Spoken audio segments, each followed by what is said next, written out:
Hello, welcome YouTube. I don't have a camera. Oh dear. Can you hear me? One moment, please. Why do I not have a camera? Kidding me. There it is. Hello. There we are.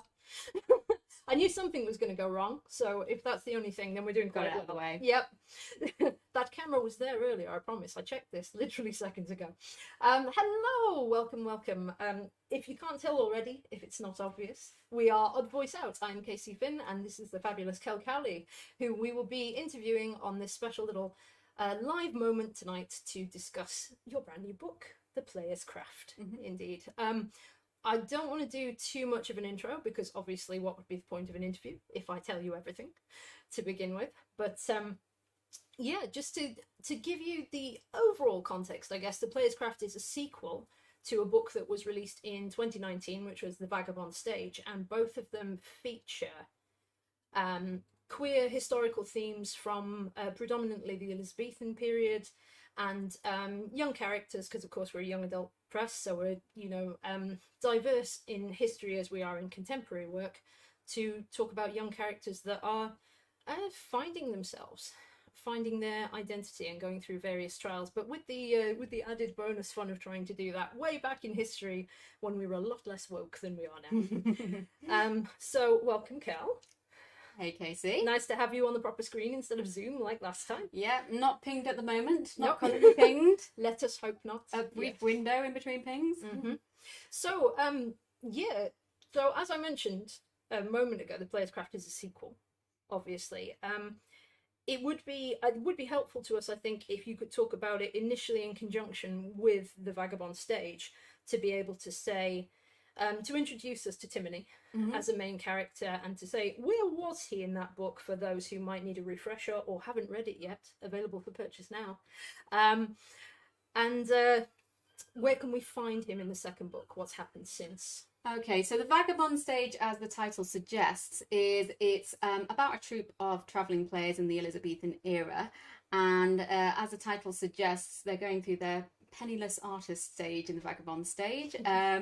Any players in the Elizabethan period who did not have a patron, and it's usually a member of the gentry or royalty even that gives patronage to and license to the players. They were just seen as no better than vagrants, basically. So they were like any other vagabonds or criminals. They were liable to just be put in the correction house just for going around and putting plays on. So the first book is a bit of a road story. It starts off at a little farming community in the West Country, is where Timony springs from. Timony is the sort of very sort of effeminate, sensitive, imaginative child of a local farmer who doesn't fit in with his own family, doesn't fit in with their way of life, and isn't in any way adept at taking over the farm eventually in that. So he is recruited, luckily, by this band of travelling players. But what he doesn't realise at the time is he's being recruited, like most young boys who was taken on into the theatre at that time, to play the female roles in other plays. So that's something that is initially very daunting for him, but then becomes a bit of an awakening, where he starts to then question his sexuality, his gender identity, and that all happens over a course of a few weeks in the Vagabond Stage. The Player's Craft skips forward 2 years to where he's not only become at peace with playing the female roles, but is actually sort of more comfortable in the female roles than he has in his own skin, in his own boy skin, and is now starting to question his gender identity. But it was also at the very beginning of the Player's Craft starting to become more ambitious as an actor, and is a bit tired of this vagrant life of running around and dodging the law, and is actually now wanting to go to find a nice city playhouse and to take a more professional and more elevated view of the craft. Obviously, people who know the Elizabethan era know it's a golden age for theatre, and at the moment our players are not living that golden age, they're living on the rough outskirts of it. So it's taking the character from a place where she is now much more confident in that female guise and hopping between genders, but is also becoming very ambitious as an actor. Yeah, it's interesting that you say that, because you're talking about the introduction. It brings me back to reading that very first chapter after the prologue at the beginning of the Vagabond stage, where you said farm life is not suited to Timony at all, and to say the least. Yeah, he's doing everything he possibly can to get out of doing manual labour. So it's funny that it's come back around at the beginning of the Player's Craft that he's like, oh well, I love being an actor, but I cannot be bothered with all this travelling around. And he does. Yes, as much as he's a very passionate character, he does have this inherent sort of laziness and entitlement about him, which is like weirdly endearing. It's very teenage. Yes, he's very teenage. He can be quite mopey, but he's also kind of a theatre darling. It's got that aspect to it as well. So yeah, he wants a comfortable life, doesn't he? Absolutely. Yeah. And while he in the first book is quite timid and shy and insecure, he has at the stage over the 2 years of having, being greeted by rounds of applause at the end of every evening, has now got a little bit more confidence and maybe even a bit of an ego to match the ego of another one of the very important central characters, which is the character of Makaydees, who is the playwright stroke theatre master, who at the start in the first book is very much a mentor figure to Timony, and very much takes him under the wing, and they actually have a very positive relationship. In the first book, The Vagabond Stage, he's sort of the, I suppose, the father figure he didn't have in his own home life.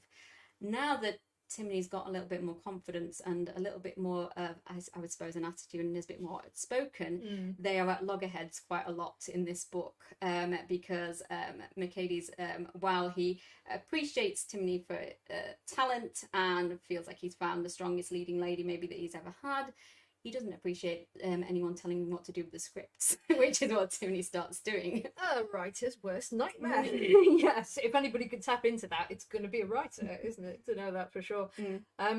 Yeah, no, it's interesting to see those dynamics. I think it's also like, as much as there's a journey for Timony between different genders and this fluidity, there's also a journey into adulthood and combating another adult about adult things as he tries to reach out in the world to become a more independent soul as well. There's definitely a sense in the first book that he's looking at the other players, apart from maybe Rum, who is the one that's closest to him in age, as the adults and mentor figures who he can learn from. In the second book, he's very much like, no, I'm on the same level with all of you, and is actually the one who sees an opportunity in the novel is set in the borderlands of Scotland, and this is an area they stray into because if anyone knows anything about the history of the Scottish borders, especially in that time when it's like sort of post sort of like, Mary Queen of Scots, that sort of area, it was a very testy time between England and Scotland at that time. Lots of beheadings. Just a little bit. And the borders at that time, if you do a bit of research into it, was almost like a bit of a Wild West, but in England. There was lots of these characters called, there were these things called reiver gangs, and the reiver gangs were mainly the clan families who basically created their own little mafia, and they would be able to go around and rob and pillage without any kind of opposition.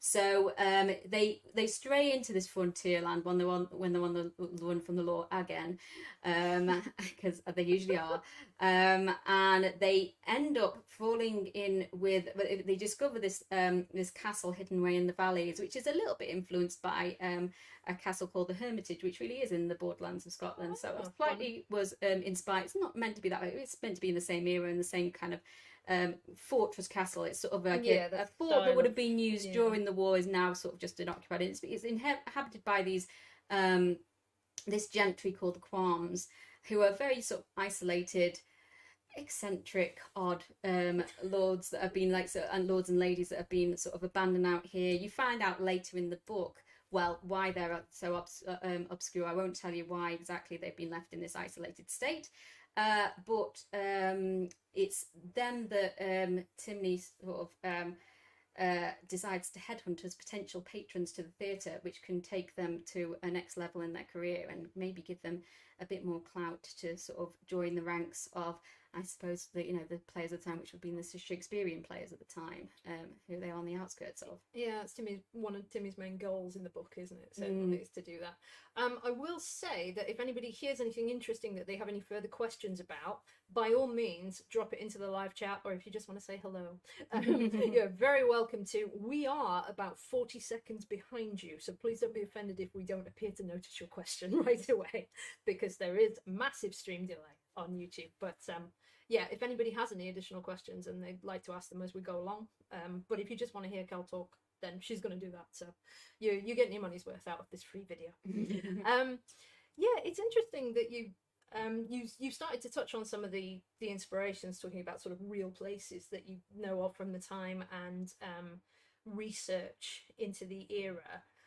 Anytime anybody thinks of historical fiction, I hope automatically we should be thinking of research, that people are not just inventing things without looking at them.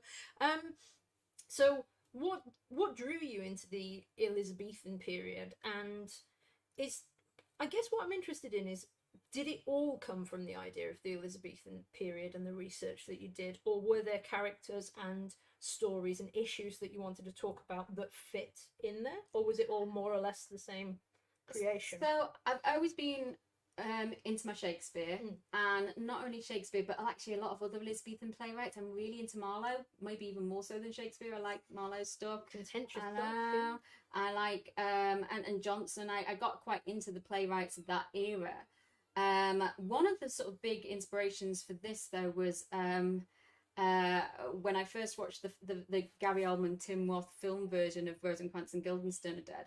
They have Rich Dreyfuss playing the player in, and I was, as much as I like Rosencrantz and Guildenstern, I really love the idea of the players troupe in that, who are characters, like bit part characters in Hamlet, but they have a slightly bigger role in Rosencrantz and Guildenstern are Dead. And I came out of watching that film thinking, I'd love to read a book about traveling players. And as how often stories start with thinking, like, I wonder if there's books about traveling players. And particularly I thought about how any traveling players group in that time always has they're all male troops, and they always have like a young boy playing the female roles. Yes.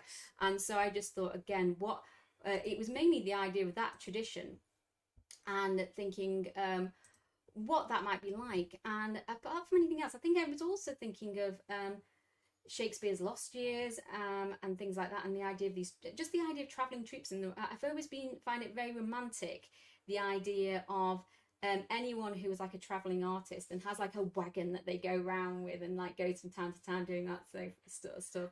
And that's hilarious that you say that, because in reading the book, nothing about it is romantic and glamorous at all. I know, in that situation. It's something I think it would be great to just be able to be on tour all the time. It's something that I know that I painted, but actually that was part of what came out of the research. Was I maybe had this, when I first thought about this idealistic view of that going from town to town thing, how lovely. And then I researched what it would be actually like for those troops, and that was when I found out that there was a line for them in the Vagabond Act at the time. Yeah. And the Vagabond Act, included things like traveling minstrels, traveling players, and any without license. It was quite serious laws. It wasn't just like they can be thrown in the correction house. There was some like rules that said you can be whipped, you can have like hot lead driven through your ear hole, and all this sort of horrible Elizabethan stuff they do to people, just for going around and putting on plays, which is obviously something you and me both do regularly, just for fun. And the idea that if it's going to involve hot lead, I'm quitting today. Yeah, exactly. But to answer your question about research, it started off as just like a passion for the era, and then turned into the idea of exploring those characters. I had a project at college where it was the time I first invented Timony and Makaydees characters, certainly, which was, I went to an arts college that I was doing a writing degree, but all the degrees at this art college involved you doing some visual arts with your writing. And so we were doing a costume piece where we were meant to take a costume and tell a story through costume. That's And interesting. basically I took a very plain white smock, which could have been from any era really. I mean, Yeah. but I was treating it as an underskirt for a costume. And I came up with the idea of this Elizabethan player boy who had trouble remembering his lines. So he was sewing like bits of his script into a skirt. So I actually had bits of script in the skirt. Oh, and then I also, just to tell the story, had him scribbling stuff in the margins about how frustrated he was with the playwright and the theatre master, and all like the way he was getting mistreated. Yeah. So Makaydees, as I first created him, was not I mean, I don't know if you'd call him a nice character now, but he was much more of a villainous character when I first created him. Then create a slightly more wholesome relationship between them, even though they're still in conflict a lot of the I time. was going to say, if he was a nice character, he wouldn't be my favourite. Exactly. That's why I hesitated to say the word nice. Yes. No, he's not quite a nice character, but he's an excellent character one way or another. That's really interesting to see where that came from originally. Also, it's interesting you talk about the smock, because of course when we do the cover design for things, the Vagabond Stage was very much sort of a tattered dress on the first cover of that, which came from those kind of smockish underskirts ideas. So if he was forgetting his lines, how much of the gender idea did you have at that point? Not a lot, actually. It was more, when I first conceived of it, it was more the idea of I suppose it was more the idea of a more average teenage boy. By average, I mean kind of cisgendered, maybe heterosexual teenage boy, getting this job and feeling emasculated and inadequate. I think that was the initial idea for the character. So it was more of a rejection than the embrace that. And I think it was now. Well, I think it was basically through writing the character I thought, well, actually, no, it's more interesting if maybe he starts off with a sort of like knee-jerk rejection to it, which I think even if he was a sort of, because he is a queer character and does go on to question gender identity, becomes a lot more gender fluid as the books go on. It's one of those things where I think even if you have got that identity, certainly if you're living in the Tudor times and you're raised in a very traditional farming community, you will automatically have absorbed some of that, that self-reproach, even if you are aware that you are queer in some way. It's I think even something that is going to be inherently positive as a discovery, if it's that big and important a discovery, it's always going to be a shock to the system. Oh yeah. So, but also, I suppose, because I've been in drama groups since I was a kid as well, and I think in a way it was influenced even like the boys, in those drama groups, because it's usually a very, I mean, nowadays obviously they were doing it in all male casts, but drama groups nowadays tend to be a little bit female dominated. I mean, they certainly were when I was a kid, and it was one of those things that I think any boy that did it had to have like a lot of nerves about doing something that was it was seen as being, whether even though they weren't playing female characters, was seen as a very effeminate thing to do and something you could get picked on for. Certainly, maybe not much nowadays, but certainly when I was growing up, I think that was a big factor. There was still a little bit of a slightly macho homophobic edge to sort of like some people's, not the boys themselves, but the other people, how they could be perceived for being into drama. Or people quite like to prescribe how other people should be, especially if it doesn't agree with their view. So it's interesting to talk about it in terms of the historical context and what it is now in modern drama. So how much of it is quantifiable to a contemporary audience in terms of what Timony is going through in his sexuality and his gender? How would you convey it to a contemporary audience, and what's different historically? It's a muddy area where he is. It's a very interesting process that he goes through. It's something that if I get asked exactly where Timony falls on the LGBTQ sort of thing, what his flags would be, what his like labels would be, pronouns and flags and everything. One of the first things I'll say is, well, it's in the Elizabethan era where they do not have these this sort of terminology. So while I believe that throughout history people's feelings will be the same, and certainly they did have queer people in the it's not a contemporary discovery of people being queer. Go all the way back to the Greeks. There were definitely queer people throughout history. so while those feelings are obviously there, and I'm sure that they were, there's letters from that period of people saying, I wish I'd be, from like maybe I think there's letters that goes back way back in history of men writing, I feel like I should have been born a woman, and things like that. So there's a very well documented instances of people who were obviously, if they were in this day and age, they would be transgender, or they would be gender fluid, or they would be non-binary. Definitely. I'm not going to, because I make myself rules when I'm writing that I don't adhere strictly to how they would have spoken in Tudor times, because frankly I don't know what they would have sounded like. You get an inkling from the way Shakespeare dialogue and other Elizabethan playwrights write their dialogue, but you can't write in that tone all the time without completely alienating. So you have a flavour of that kind of speech. Without it overwhelming it and becoming unpalatable. But you can't throw in modern terms like non-binary, which have only been in popular use for the last 5 years or so, without it just completely breaking the illusion of the period setting. So it's often a matter of trying to find ways to convey those feelings in a way that will be recognisable and put in different ways than the terminology that we all would recognise from contemporary queer readership. However, I think in the first book, I would mainly define him as being questioning. And I tend to use he pronouns because while he may come to sort of use, if he was eventually in the time travel to the contemporary period, he might think about using they. He might even think about being like whether it is more of a she. But I'm aware that it's a very difficult issue, and other people may have very strong feelings about it the other way. That obviously, if someone's transgender, they are transgender their whole life. It's not something you just switch to one day. However, because you don't want to supersede the character's own discovery, you have to go with where they are at in their discovery, is what I came down to.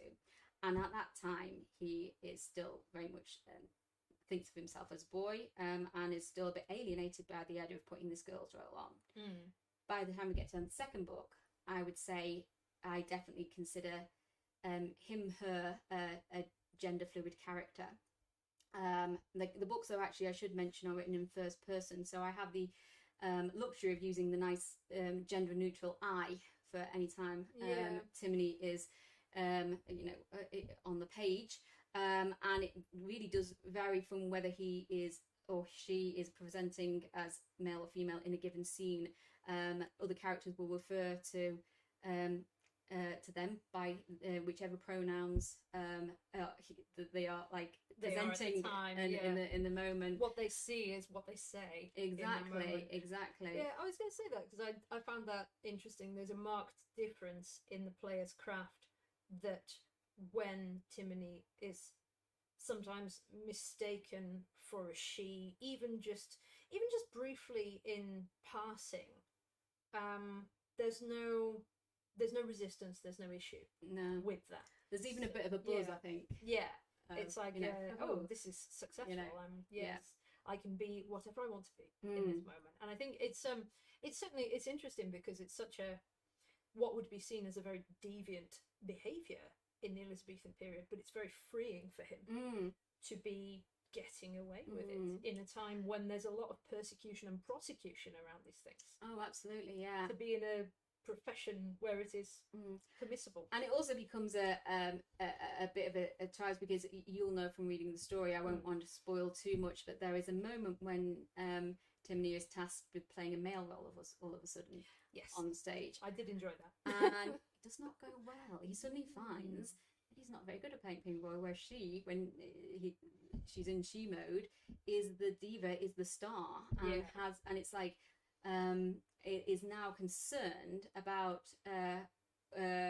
whether they can straddle that balance, play male roles, because there is as you'll know from, if you know your Elizabethan history, there are a few people like Ned, what's his name, there was a very famous Elizabethan actor called Ned something, I've forgotten the surname, who actually became quite famous for playing female roles into adulthood, because this actor was so good at the female roles that went on to play them long term.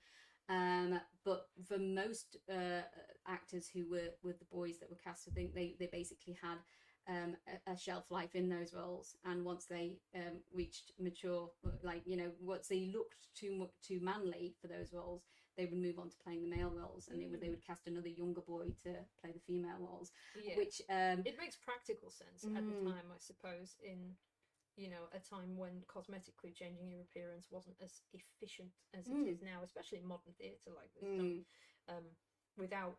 Without talking about it in terms of people who fully transition, even so in costuming and makeup and the art of drag, there is so much that we can do now that wasn't as readily available, and they didn't have the technical skills to do then, which is interesting.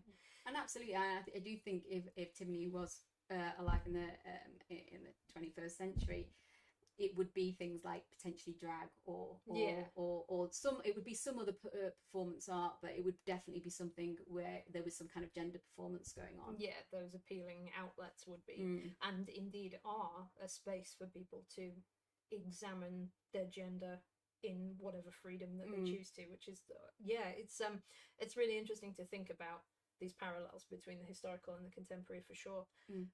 So you were saying that Timony's not necessarily very good at playing this romantic male lead on screen, but that doesn't mean that there isn't an element of romance in the story, which frankly seems quite adept at in his personal life at this point.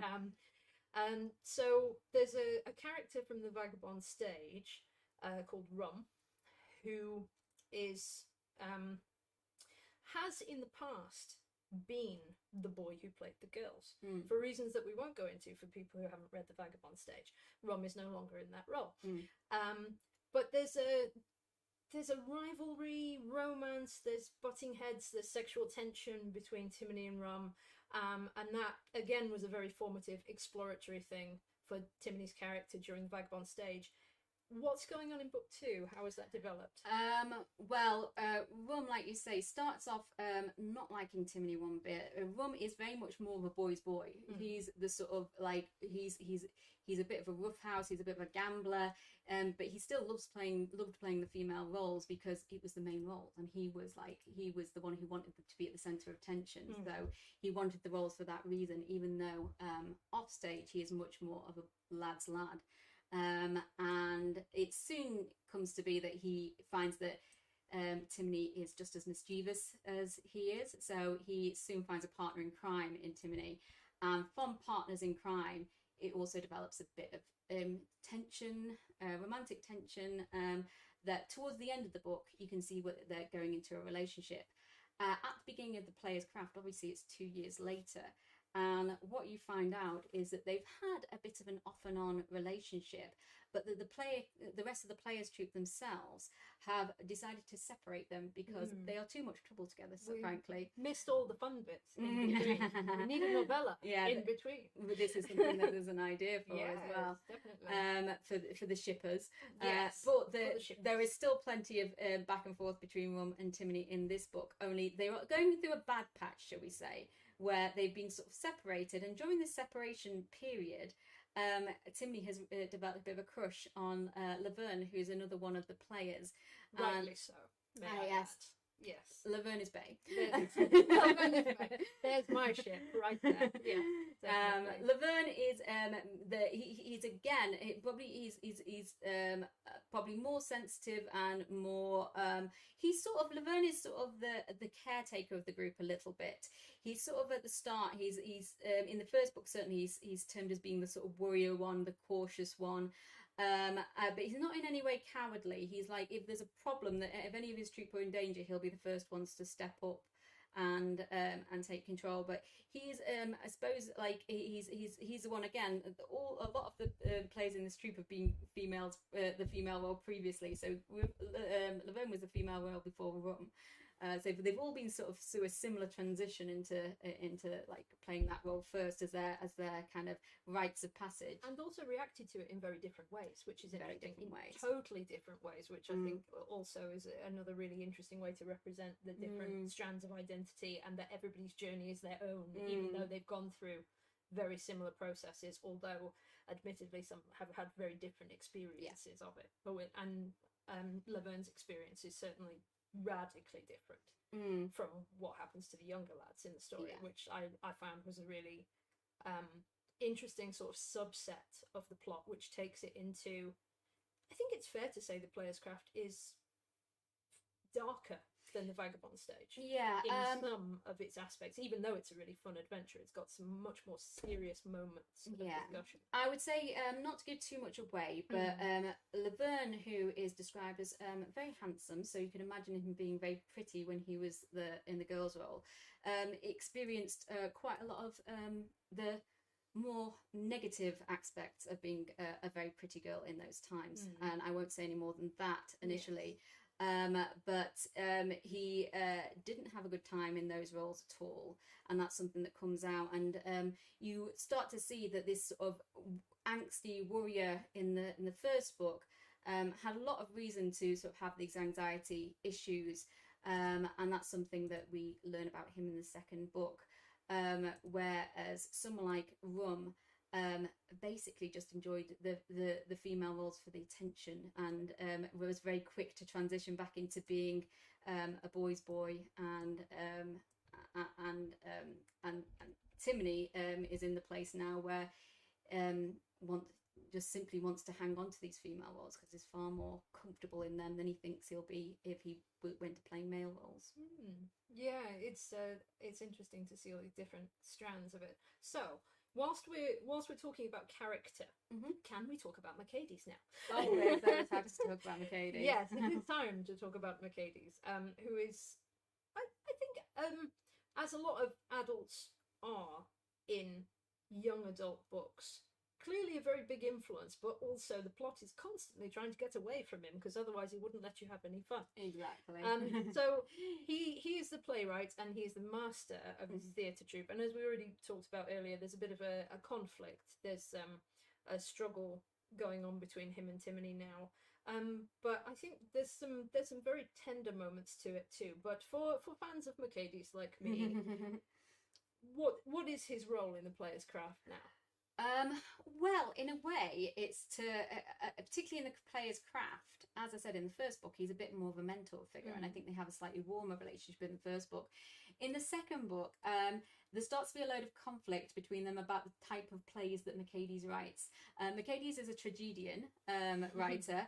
He's one of the players, probably one of the reasons Kim approves of him, is that he very much believes in writing plays where it's not a proper play unless you're just left with a big body count. It's just not proper. He tends to center his plays around the female characters, which would be, in that time would be very unusual because obviously it was a big time for tragedy. It was the time of Hamlet, Macbeth, Othello, all those people, Dr. Faustus. Tragic heroes were very, significant in the plays of that time, but they were all men for the most part. So Makaydees, you could argue, is in a way a bit of a feminist in the sense that he writes female tragic heroes. Something that Timony keeps bringing up is that maybe women in the audience this time would prefer a female heroine who doesn't suffer and die, and is slightly more of the mindset, because there are no, Makaydees has this thing that he doesn't do romantic comedies and he doesn't do any of the lighter adventurous plays. That's not his sensibility. He doesn't. He finds that fairly he finds that a little bit cheap and naff. But Timony very much wants to play a more kind of heroic rather than tragic heroine, and I think that's because he started really identifying with these characters and wants to see them succeed and have happy endings.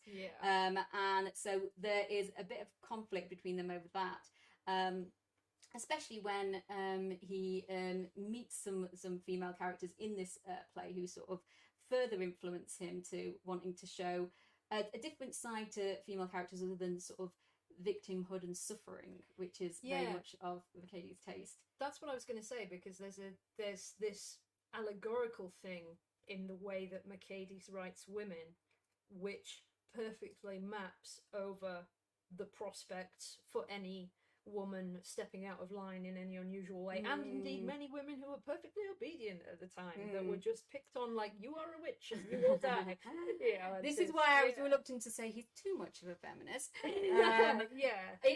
I see him as if there was a contemporary equivalent to Makaydees. I'd maybe say he's a bit like there's a director, a Danish director called Lars von Trier, who either gets called a feminist or he gets called a misogynist, and there's nothing in between. Because again, he makes brilliant films, and he always writes incredible like lead roles for women, and he always has great actresses playing those roles, but they are all about women suffering. Do you focus on the fact that he's given these great parts to women, or do you focus on the fact that it's always about women suffrage, as it were?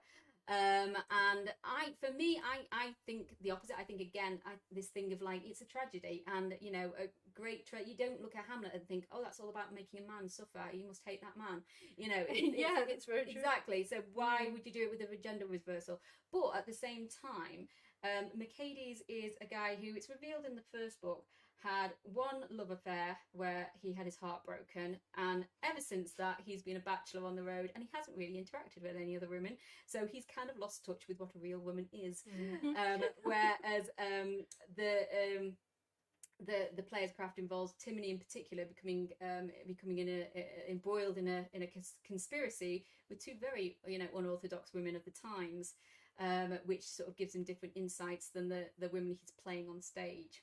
Yeah, so these are the two new female characters that you're talking about, which I thought, I mean, there are some really good female characters in the Vagabond stage who I enjoyed and, you know, would hope to see more of when the story processes back down that way of the country in the future. But Sabine and Morag, up in the wilds of this bizarre, dark little Scottish town in the shadow of this great castle, are getting away with being considerably more unusual because they're not in mainstream society, and they're sort of protected in this little microcosm that Quarm gives them, I think, by being there. So I find it really interesting because, of course, in the sense that Timony is the primary character and we're talking about gender norms, gender expression, largely through him, you give Sabine and Morag both the opportunity to discuss gender, play with gender, experiment with the boundaries of what they are technically allowed to do. So how did that come about, and how did you form their roles in the story? Okay, well, just to briefly introduce what their roles are without giving away too much plot, is a lot of the book is set around Quarm Castle, which is the main setting of the story. In this castle, there is the daughter of the house, Sabine, who is sort of the lady of the house, and her main role in life is that she's got to pick someone to marry, so that they can inherit the castle, because it can't possibly be her that inherits it. He's just got to find a husband. Whereas Morag is the castle cook, and is, you know, her main role is to, so it's the most stereotypical things you could have for women, even things that have gone into the 20th century, is like a woman's place is to get married and to be in the kitchen. So that's where they are at the beginning of the series, their introduction seemingly. However, it's I don't want to give too much away about them, but you'll find out they have both very different ambitions and very different aspirations, and that they are sort of that while they are from very different areas of the class divide, one is upstairs, one is downstairs, they are on each other's radar, and they may sort of have a connection beyond just simply mistress and servant. So I won't say any more than that, but that's where they're coming from. They present as being in very traditional female roles, but you soon find out there is a lot more to them. Yeah, I really, really enjoyed, particularly Morag for me was a superb and quite an unexpected journey, because again, without wanting to say too much, Morag's character really comes into her own right in that last quarter of the book in a very significant way, which is really enjoyable. It's nice to see. I think something that happens a lot in YA particularly is you have maybe one or two central characters that get really focused on really heavily sometimes in an adventure, and it's entirely possible that the ensemble gets forgotten in it. So I always really enjoy the way that you craft very real people who come back into the story at these moments where you go, oh yeah, well that would make perfect sense. Like, yeah, so Morag is one of those for me that came in under the radar and was a really satisfying conclusion to that little story within the story, or play within the play that's going on there for sure. So yeah, before we wrap up, there's a couple more questions. I was wondering, we talked a lot about sort of history and you know, this idea of gender exploration and things, and then talking about women's roles. Are there more contemporary social issues that we're going to see in this historical series, or other things that you've thought about doing with history that you could bring about in this way? Absolutely. I think what I love about historical YA is anytime they find a contemporary issue that they can express at a time when there wasn't the terminology for it and there wasn't the proper understanding of it. So I think all the players in a way have their thing. As I've alluded to with Laverne's character, there is something about his which I would say, again, in contemporary terms, you'd probably use the terms either anxiety disorders or PTSD, but definitely like anxiety disorder going on with that character. Rum has, it's quite established in the first two books, has a gambling addiction, which sort of comes in and out, and it causes problems for him, causes problems for the players every now and then. It hasn't yet caused a really big problem, and I've got a feeling book 3 I'm going to have some really big consequences for the gambling addiction. Because again, like playing with the Elizabethan underworld, at the time there was a big culture of gambling in the Elizabethan very world. Dangerous, getting into debt and all this. Exactly, getting into debt, getting into fights, and particularly with Rum's character, Rum has thrived on it mainly because he's a great bluffer. He's an actor, obviously, and he's also good at sleight of hand. So he is being very tricksy and often gets the upper hand, but you know it doesn't always fare well for him. So I definitely think we're going to play into that more about, and also the idea that he is a risk taker, and that often leads, well, you'll see throughout the first two books if you've read those ones, that often leads into trouble. But I think that's something that can be pushed a little bit further. I think race is something that I'm going to be dealing with a bit more in racial attitudes in the Elizabethan period. Is something I'm going to delve into a little more in the third book. I've dealt with it in, I would say, more of a kind of subplot way in the first two books. I've got one of the players is a gypsy. I do not mean that in any way a slur. He is what would be termed in the Elizabethan period as Egyptian, and that was basically there were travelling gypsies in that period were thought to have come from Egypt. That's why it's derived from Egyptian. They actually came from India. It was like people who had been nomadic people from India. The term in itself shows the ignorance of the term at the time, which is very interesting. Exactly. To talk about academically now, to see how misguided it was ridiculous. And there were all this sort of like ideas about, I mean, this is the thing, like Wally, the character in the troupe, is about the most sort of like he's the most sort of common sense one of the group, and he's always the sort of one to sort of settle arguments, and he's always the most level-headed non-confrontational, even though he's quite a big guy, and yet he comes from like people who are thought to be these strange, weird mystics and swindlers and things like that. And he couldn't be more different than the stereotype that surrounds him. So I want to do a bit more about racial attitudes. There's also a character who was introduced in book 1, who is a character that Timony meets Dox, who is a black, I would say, sex worker now, but harlot in the Elizabethan vernacular, and she is probably going to come back into it because Timony had quite a connection with her, but that was to show when they went to the docks there was actually a bit more diversity in the people who were in the docks, because you had a lot of travellers, particularly from the north of Africa. There was actually quite a lot of piracy in the time, actually, and a lot of the pirates at the time were from the Algiers. So again, having a bit more of a play on racial attitudes at the time, because the Elizabethan period is a very interesting period because it was actually pre-slavery, and there were people of different races who were living freely in the UK. There were even people who were of like different races and ethnicities who were able to own servants, who might have been white servants at that time. There's an excellent book by a writer called Miranda Richardson, I think, which is called The Black Tudors. which is being made into a TV show, which is about some of those stories. Interesting. So it's wanting to, so yeah, and obviously we know from things like Othello that there was obviously people, wealthy wealthy people from North Africa looking for brides. Yeah, exactly, definitely. in that time. But we also see from Othello that there was a lot of racist stereotypes and attitudes in those times as well. Some things never change. Yeah. So certainly, I should probably say about the third book. One thing that's going to define the third book is it's going to be the first of them. The first book is very much set on the road. The second one, as I've said, it takes place in the Scottish borders, and it takes, brings in a lot of interesting things about the Scottish issues that that's good. Scotland during the Elizabethan period was the big place for the witch crazes and those sort of prejudices. So that's part of the reason that story is set there.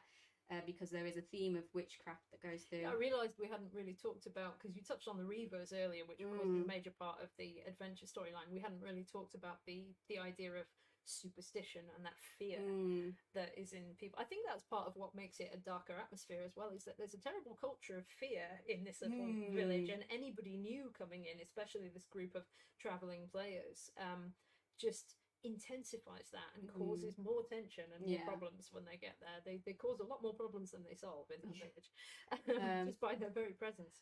Well, it's also these things with lonely communities where there's not much to do than accuse your neighbours of things, Yeah, that's sort of gossip mongering and that kind of.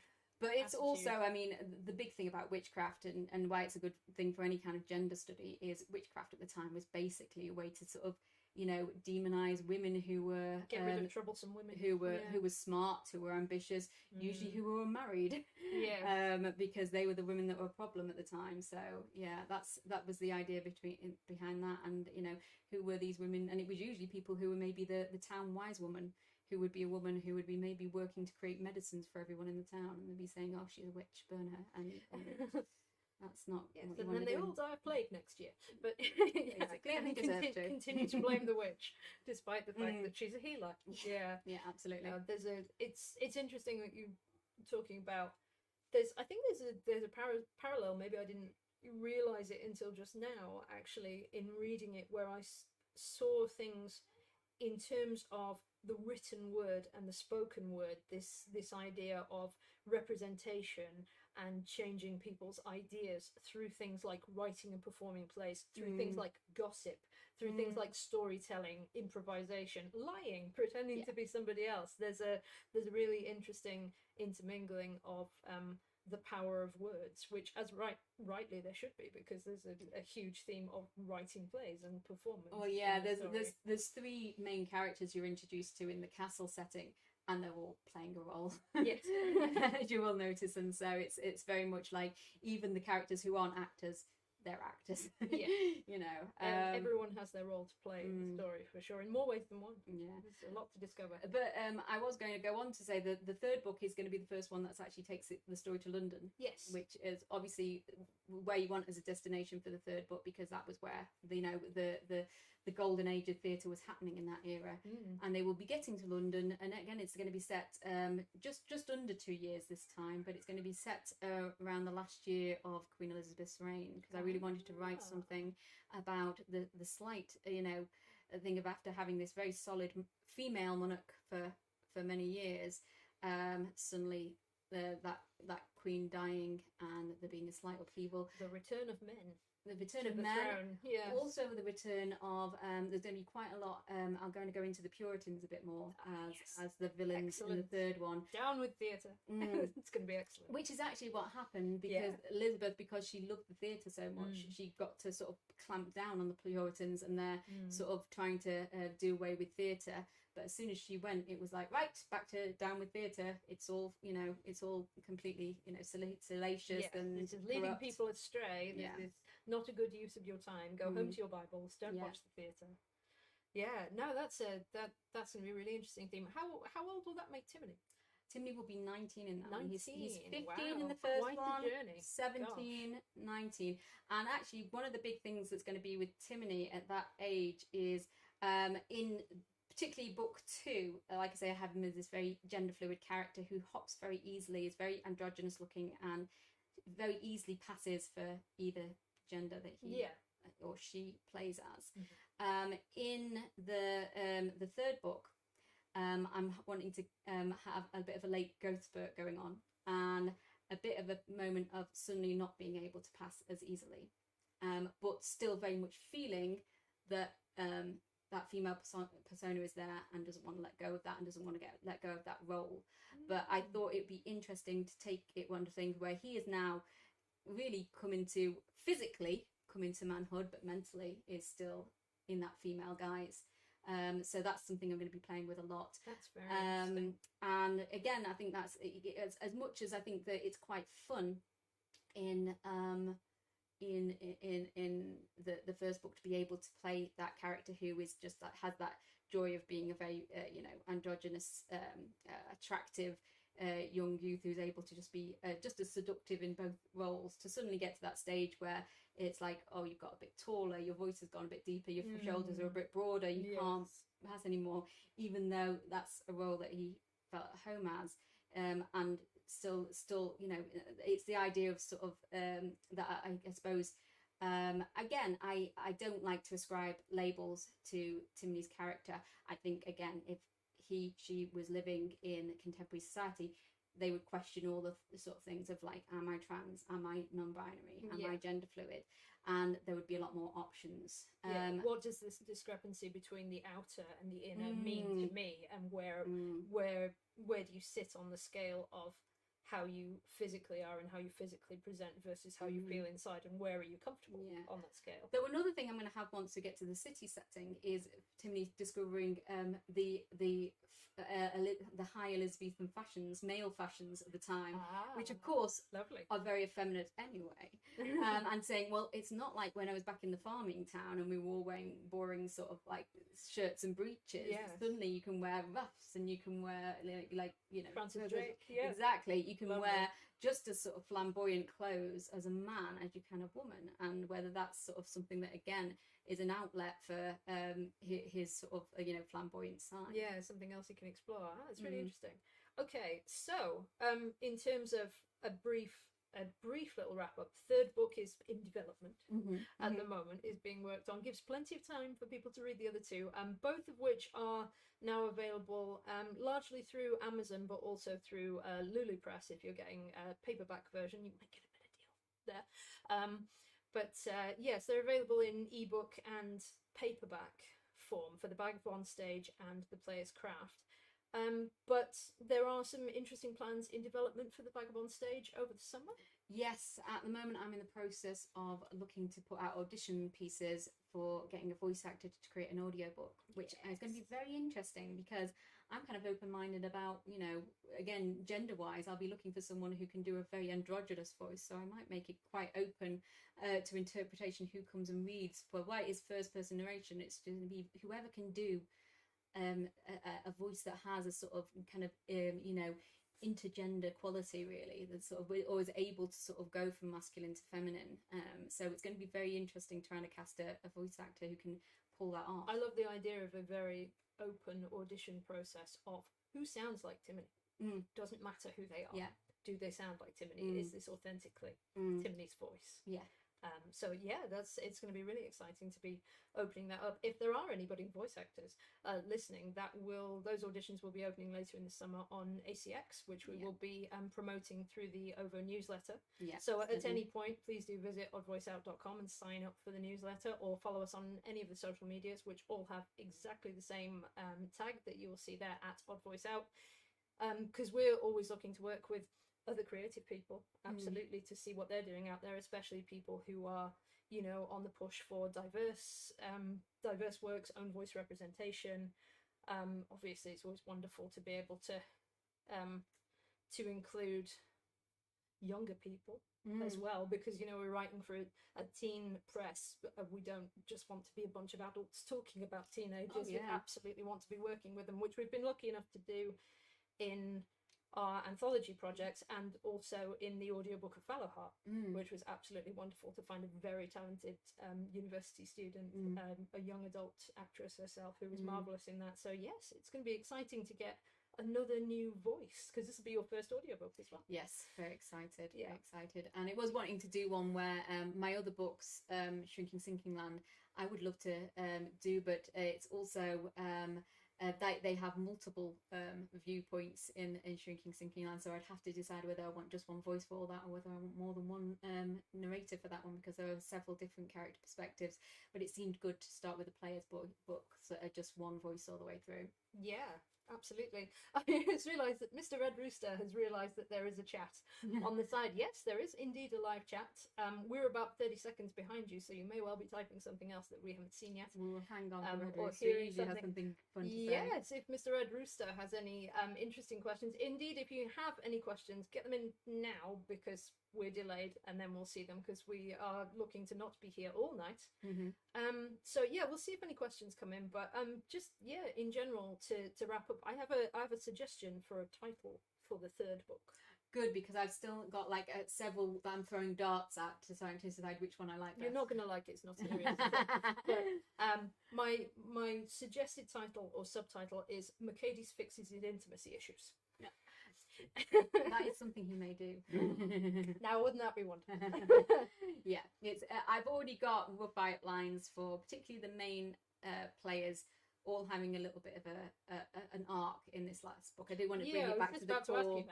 Yeah, I do want to bring it back to the core players and give them all a bit of a closing arc. The main sort of I can't really say too much about the story because it would be spoilers for what happens in the second story, because that sets up what happens in the story. But basically it's that idea of finally getting to what I suppose would be the the pinnacle for any players, which is the sort of this would be at the time when the globe's first been built, and it's the time of Shakespeare, it's the time of all those people like Johnson and all those people who characterize that era, and being the new outsiders and being the ones that are sort of trying to make it in what is the big city at the time, and how they all go about it, and what they all want ultimately, because this is somewhere they've been travelers all this time, and now they're looking at finally putting down roots somewhere, and it's interesting to see how they all react to that. It's an interesting thought about having that goal of what they want to achieve in order to get a settled space, to be regular performers in a regular theatre. What do you do when you have everything you want? Yeah. So that's going to be very... The Puritans come along. The Puritans come along, take it away. Yes. Oh, thank you very much, guys. We appreciate your comments. Absolutely. Yeah, it's really interesting. It's interesting for me because as much as I read these books sometimes like a full year in advance of when they come out and see them in development, sometimes we get really bogged down in talking about technical aspects of writing and not talking about the fun part of actually creating them and everything. I learned things tonight that I've never learned about this whole trilogy in all the years I've known you. So it's really, really interesting. Yes, thank you very much. If you like the t-shirts, Kelly doesn't know this, but there might be more merch coming soon. Yes, exciting. This is what she's been doing on the side. This is what I've been doing secretly. Yes, new merch opportunities to look out for. I'm sure we'll have a video at some point where we're modelling them before you guys get your hands on them. But yes, it's nice to be tentatively getting back out into the world and talking to one another in person. Yeah, these t-shirts haven't had an outing in 2 years. This one has been like, so we are very much hoping that soon we can get... Oh, you did. I did wear this for the anthologies the other night, but you couldn't find yours. Couldn't find it. But yeah, we are desperately hoping, hopefully maybe before the end of this year, it would be lovely if Chester Literature Theatre maybe do a literary festival, decide to do anything maybe. Yes, that would be wonderful. If there's any opportunity to go and do an in-person event, we will be right there as soon as we can be. We've still got a stall reserved for the Northwest Young YA Festival. If it ever comes back to Preston, we will definitely be there, and we really hope that Yalk will be back in business next year as well.